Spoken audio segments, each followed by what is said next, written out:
طيب مروة، لو قلت لنا حاجة كده يعني في الآخر، نصايح كده تفضل معانا نفتكرها، نعمل إيه للناس اللي عايزين يبدأوا رياضة ولسه ما بدأوش وعدوا ال40 طبعا أول 50 في حياتنا ومنى؟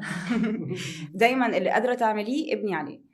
اتحركوا اكتر في يومكم العادي، مش لازم كل حاجه تبقى في نطاق الجيم والمدرب ورايحه ايرون مان وهجري سباق وحاجات كده. احنا بنتكلم على حركه عامه، فالحركه عامه دي ممكن تبقى ان انا هبتدي اشيل حاجتي واطلع السلم بدل ما اخد الاسانسير كل مره.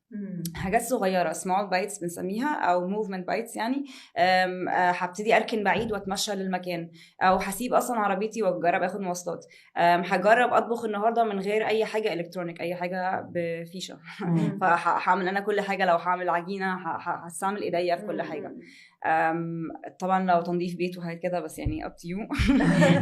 بس حاجات زي برضو الصلاة على الأرض، لا عايزين دايما نكون قادرين نوصل للأرض ونقوم من عليها، لأن الموضوع ده مع السن بيفرق جدا في الريسك اوف ان حد يقع او ان حد يتكسر مع سن كبير. برضو ليها علاقة بان الواحد يفضل معتمد على نفسه مع الكبر.